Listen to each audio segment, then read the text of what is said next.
नमोस्तु भगवान। हमारे जीवन में पुण्य का मापदंड क्या होना चाहिए? पुण्य का मापदंड, देखिए सवाल कई रूपों में देखा जा सकता है। हम ये भी देख सकते हैं कि मेरे पुण्य का उदय है कि नहीं।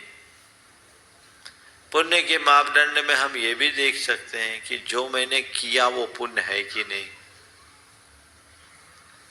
है ना। जो मेरा पुण्य का उदय है कि नहीं पहला, और जो मैंने किया वो पुण्य है कि नहीं, दो बातें मैं दोनों में बताता हूं।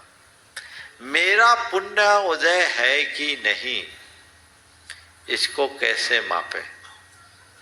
सामान्य रीतिया जिनका सारा काम सहज रूप से चलता रहे, उसके संदर्भ में कहा जाता है इसका पुण्योदय चल रहा है।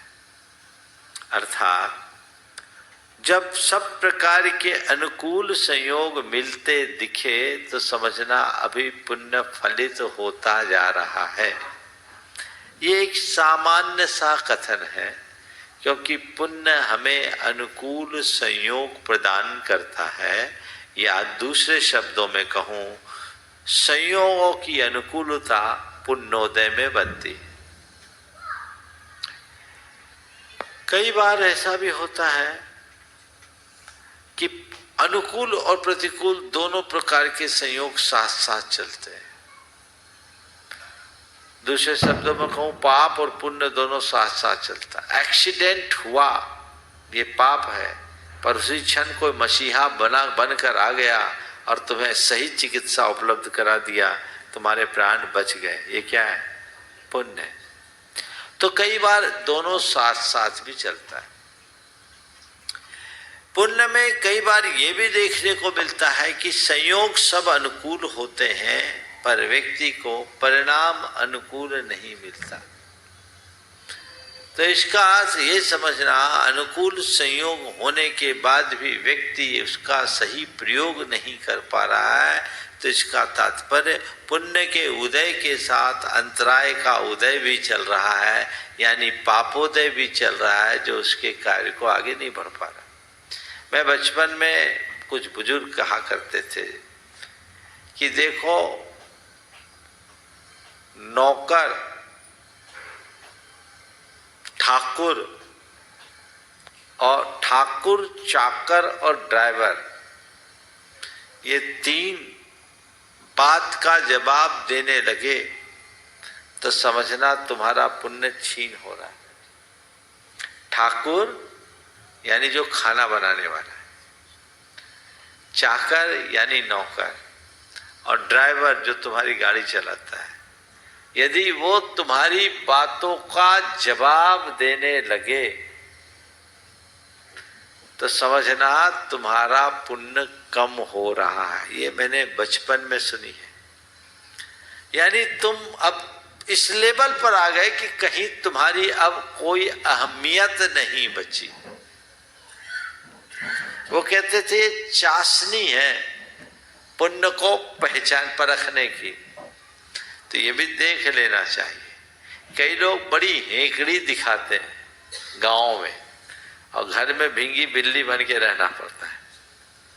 तो ये भी इस बात का प्रमाण है कि कहीं न कहीं कुछ न कुछ गड़बड़ चल रहा है। तो ये तो हमारे पुण्योदय के संदर्भ में है। पर मुझसे पूछो तो मैं आध्यात्मिक अर्थ में कहूंगा कि पुण्य किसका है?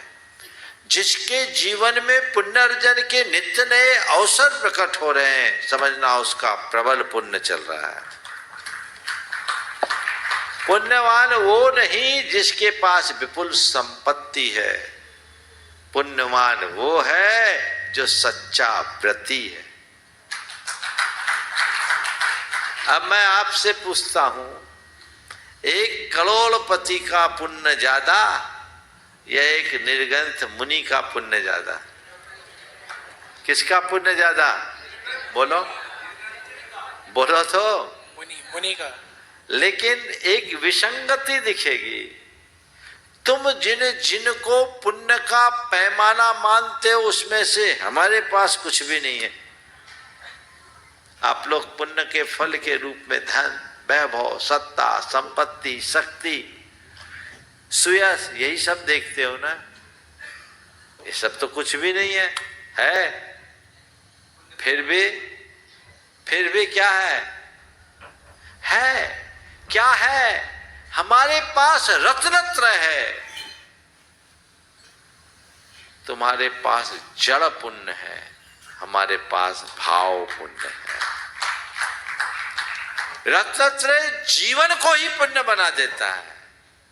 एक पुण्य है जो तुम्हें प्रतिष्ठा दिलाता है और एक पुण्य है जो पूज्य बनाता है। तो जो व्रती जीवन जी रहा है उसे अपने आप को इस धरती के सबसे पुण्यशाली लोगों में गिनना चाहिए। मैं तो अपने आप को बहुत भाग्यशाली मानता हूँ कि इस धरती पर नहीं, इस मनुष्य लोक में महान पुण्यशाली मैं हूँ, क्योंकि मेरा स्थान संपूर्ण मनुष्यों में 3 कम 9 करोड़ मुनियों में आया है। वो अनुभव करो। ऐसी आध्यात्मिक दृष्टि अगर प्रकट हो जाए तो मनुष्य के हृदय में हर पल संतुष्टि और प्रसन्नता होगी, और बाहर के धन वैभव को अपने पुण्य का पैमाना मानोगे तो अटक के रह जाओगे, और गुण वैभव को अपने पुण्य की अभिव्यक्ति का आधार समझोगे तो जीवन में परम आनंद आएगा, संतुष्टि होगी। अब दूसरा इसका पहलू जो पुण्य के मानदंड के रूप में, मैंने जो किया वो पुण्य है या नहीं, है ना। आप लोग पुण्य का कार्य तो करते ही हो। क्या करते हो? पुण्य का कार्य। मैंने जो किया वो पुण्य है कि नहीं, कैसे मापोगे? पुण्य का कार्य, मैंने जो किया वो पुण्य है कि नहीं, कैसे मापोगे? किस क्रिया को आप पुण्य कहते हो और किस क्रिया को पाप, अपुण्य? बोलो। जिस क्रिया को करके मन को अच्छा लगता है वो पुण्य है। जिस क्रिया को करके मन को अच्छा लगता है पुण्य है। ये परिभाषा थोड़ी सी भटका देगी। एक आदमी को मौज मस्ती करने में भी अच्छा लगता है, क्या वो पुण्य हो जाएगा? नहीं। हाँ, तो फिर क्या है? मैंने जो किया वो पुण्य है या नहीं? इसकी बहुत सीधी सी बात, व्याख्या ये है, जहां पवित्रता है वह पुण्य और जहां अपवित्रता है वह पाप। क्या? जहां पवित्रता है वह पुण्य और जहां अपवित्रता है वह पाप। पुण्य पवित्रता का ही एक नामांतर है और पाप मलिनता की पर्याय है। मलिनता से बचो, पवित्रता का अनुकरण करो, जीवन हर पल पुण्यमय होगा और जिसके मन में पवित्रता है उसी का पुण्य बंधेगा। ये भाव पुण्य है।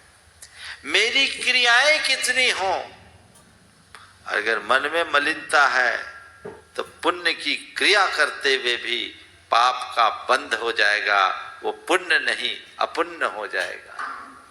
और मन में पवित्रता है, कदाचित क्रियाओं में कोई कमी भी रह गई तो वह हमारे जीवन को पुण्य से भर देगा।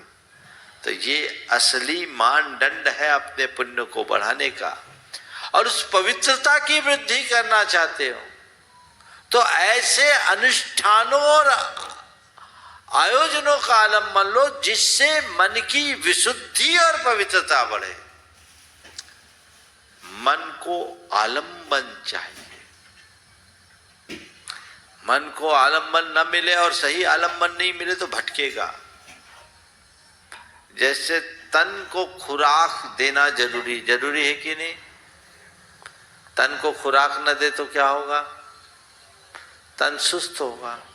लेकिन जितना जरूरी तन को खुराक देना, उससे कहीं ज्यादा जरूरी मन को खुराक देना है।